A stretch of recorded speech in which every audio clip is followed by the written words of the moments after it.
Welcome back to Office Hours with Dr. Clark. So today we are going to be looking at gases. I'm going to share my screen.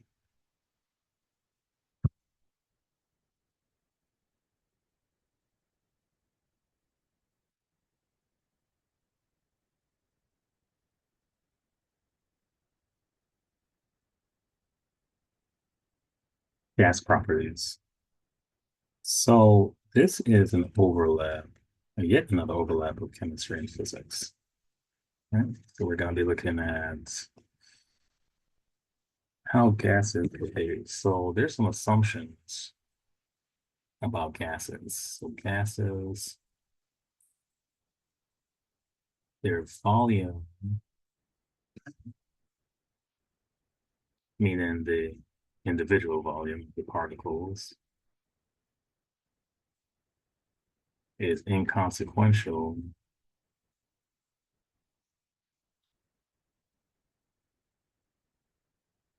compared to the volume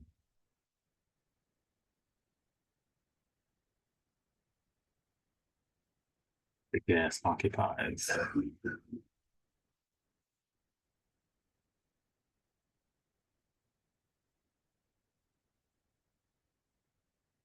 They move in straight lines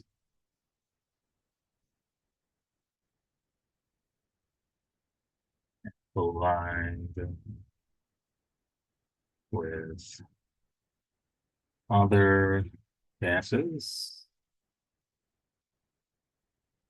or the container. So really what we're doing here, we're looking at the kinetic molecular theory. Here, assumptions. No?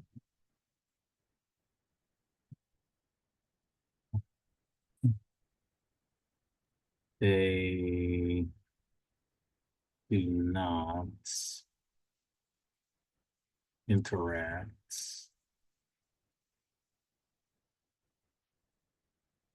with other gases, gas particles,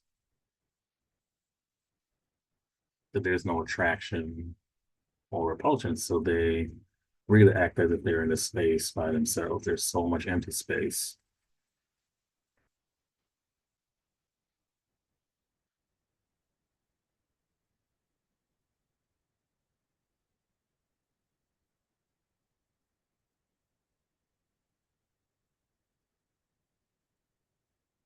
Collisions preserve momentum.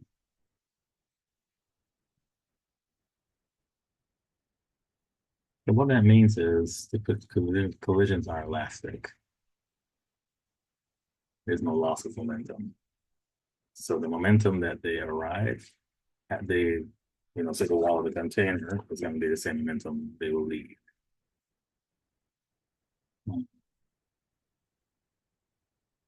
Gas speed, meaning the particles increase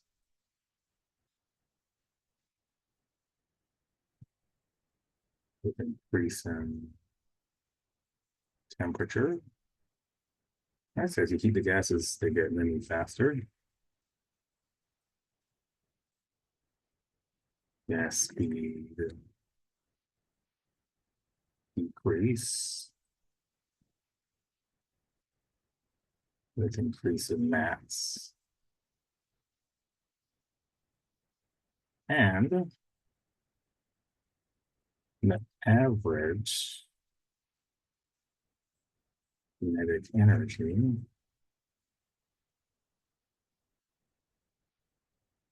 of all gases is the same at a given temperature. So these can explain a lot of the gas properties that we know. So, for example, Boyle's law. And we apply pressure to a gas, the volume decreases. T and constants. So since there's a lot of empty space around the gases, when you apply pressure, you can force the gases to compress. Charles law. As the temperature goes up, the volume increases, given pressure and constants. So since gas speed is increased by temperature, the gases will move faster and will collide with the walls of the container more frequently. But if the container's wall is flexible, the volume will increase to accommodate this increase in gas speed. So the gases will expand so as to keep the pressure constant. And if we look at Gay-Lussac's law,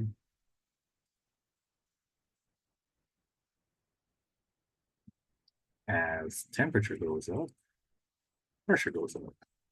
If volume and are constant, so if my container is a fixed size, as the gas moves faster when I heat the gas up, the collisions on the walls of the container will increase, thus increasing the pressure.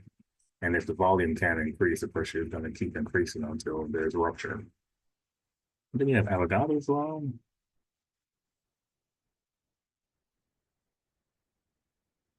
If I increase the number of moles, the volume will increase, the pressure and are constant.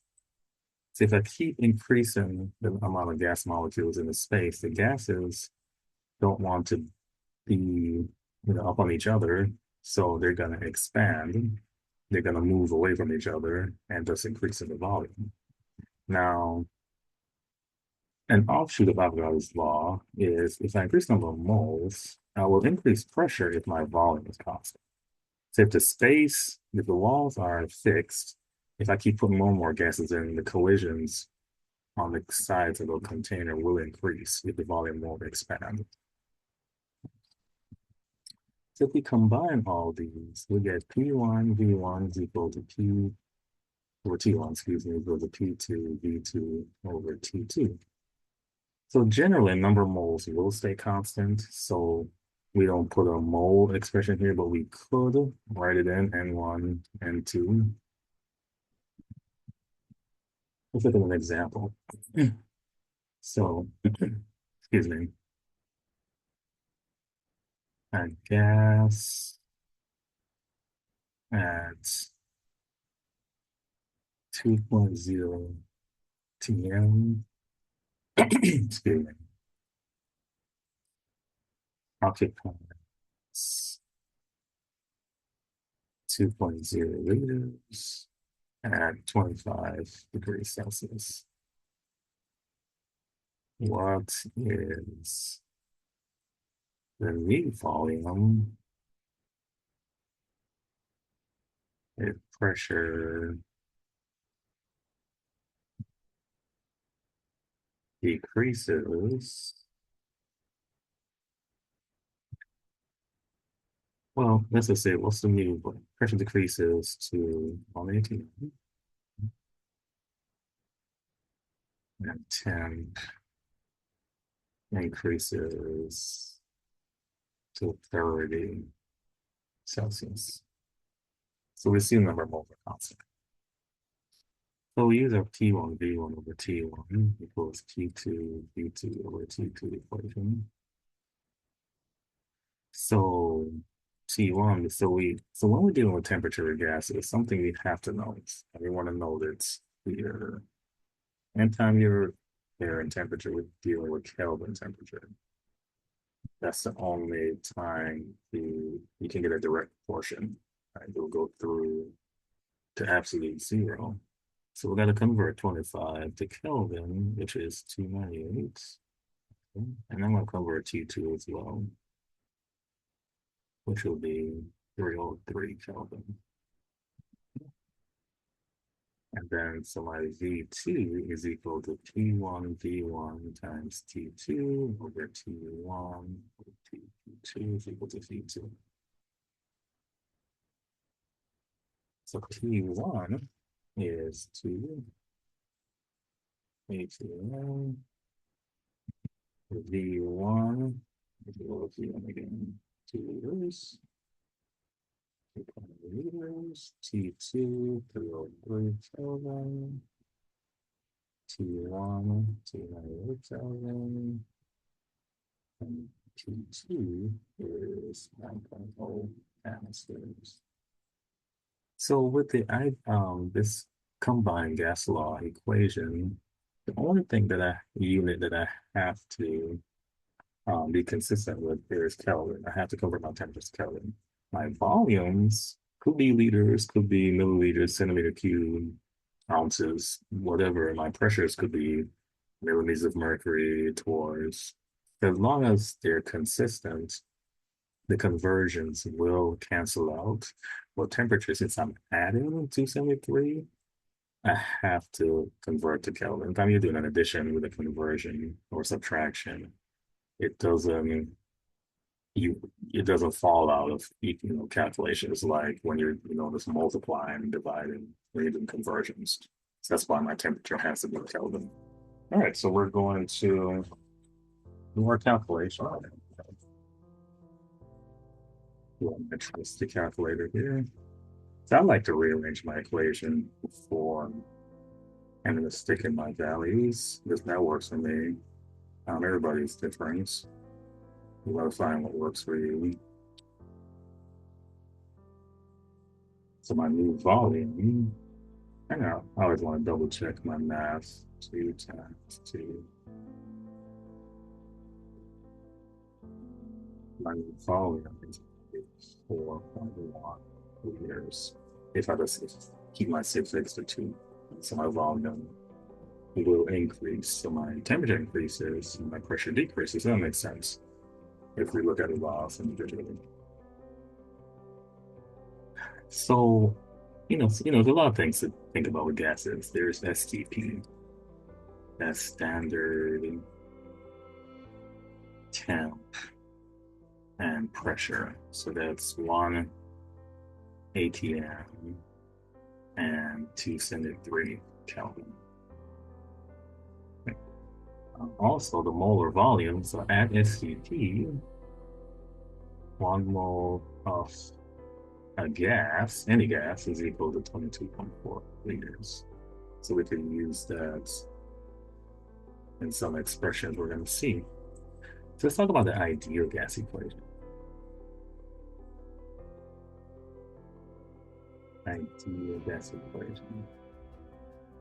Ideal gas equation, PV is equal to nRT. So P has to be in ATM, V has to be in liters, N is moles. R is a gas constant, so that stays the same in every problem. 0.08206 liters, atmosphere, mole, Kelvin. And then T is equal to Kelvin. So we use a combined gas law like we did in the problem, but when we have changing conditions. When we have fixed conditions, we use the ideal gas equation. Let's look at the problem. So what is the pressure? Well, actually, no, it's not the pressure. Let's do what is the volume of 2.0 moles of our gas at 505 pour and 15.0 degrees Celsius. So we use our PV equals nRT equation. PV equals nRT. So I'm looking for the volume. So first, I have to convert 505 4 to ATM. So what I do with that is alpha torr times 1 over 760 torr. So one ATM is equal to 760 torr. And torr, that unit comes from Torricelli, the scientist who did a lot of pressure work many years ago. So that's 0.66418. So now that's, plugging into my values, my temperature, I need to convert that to Kelvin. So I try to do all my conversions first, so don't forget, that's the worst. You throw stuff in the equation and you're like, okay. Especially if you're doing a test and it's multiple choice and they show you a question and answer that's not converted. And then you think you did it right, and it's actually not right. So V is equal to nRT over P. It's my N. So my N2 moles. So it's 2.0 times 0.08206. And I'm going to put the units in. You get the idea. 288. My pressure is 0.664. 2 times 0.8206 times 288 divided by 0.664. So volume of gas is 71 liters. So two more things we're going to talk about. We're going to talk about gas density and molar mass. Powerful, powerful. You can use the ideal gas equation to find the molar mass of a gas without knowing the gases. So we can derive it from our ideal gas equation by understanding that number of moles is equal to mass over molar mass, and density is equal to M over V. Right? So if we do some finessing, PV is equal to M over M, so mass over molar mass times RT. So here's my molar mass. And then I move the molar mass up here, move the volume down, and now I have density, because M over V is DRT.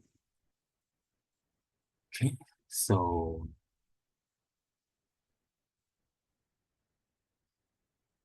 here's a question: what is the density of CO2 at STP? So STP is 1 ATM and 273 Kelvin. So D is equal to Tm over RT. So I have I'll say 1.082 Kelvin. Molar mass of CO2 is 44.01. R is 0.08206. T is 273 Kelvin. So 1 times 44.01 divided by 0.08206 times 273. 1.96 grams per liters. So it can round that to 2.0 grams per liters. That's the keep on the safe days. That's manipulation of the ideal gas equation. And then the last thing we cover is gas stoichiometry.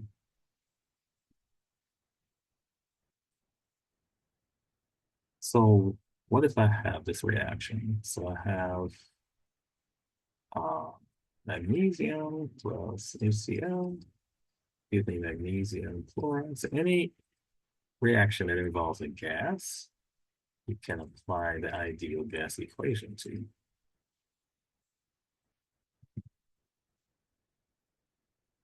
So I want to find out if I have 10.0 grams of magnesium. I want to find out how many liters actually. And we can make this into a limited reacting problem, but we won't do that. So 10.0 grams times 1 to temp. Oh, sorry, at STP. I got to give you some gas conditions. So times some well, this magnesium is this needs to be balanced. Doesn't affect this problem, but we also want to balance our equations. Mole of H2, 1 mole G. And since I know 1 mole of a gas at STP is 22.4 liters, I can use that in my expression. Only for 1 mole. Only at STP though. If it was an STP, I'll have to find number of moles of hydrogen and then throw it into the ideal gas equation. But I can do a little shortcut here because it's STP. So we have to deal with the temperature or pressure. So that saves me some steps.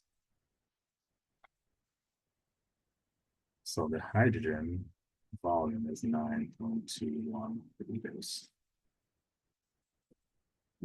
This is how we can incorporate the ideal gas equation in gas stoichiometry. Okay, so a couple of finishing notes for gases. Let's talk about rates of diffusion. So diffusion, if you remember from biology, is going from a high concentration to a low concentration. So gases will diffuse from a high concentration to low concentration. So that's how if you have like stinky trash in your kitchen, it can diffuse into the whole house. Right. So the rate of diffusion, let's call it D, is goes up if the molar mass of the gas as a molar mass decreases. So smaller gases diffuse faster than bigger gases, which is intuitive. So gas like hydrogen is going to quickly fill the space compared to, say, carbon dioxide. Also, diffusion increases with temperature. So remember, when temperature increases, the speed of the gas increases. So the gases are going to diffuse faster, hotter they are. And then effusion is gas escaping into a vacuum. Okay. So gas is going from an occupied space to an evacuated space. It's going to be the same thing. It's where diffusion increases with decrease in molar mass, increases with increase in temperature. So that is all for gases. And just make sure that when you're doing the math, your temperature has to be in Kelvin. And for the ideal gas equation, there are certain specific units you have to use for all the variables. The P1, V1, T1 equation, you can get away with not converting pressure or volume. But all in all, gases are fun because we experience gases every day in every life. We drive on tires, we breathe air, we experience air pressure when we fly in our ears. So gases are a fun topic. All right. Until next time, Office Hours Dr. Clark. Take care.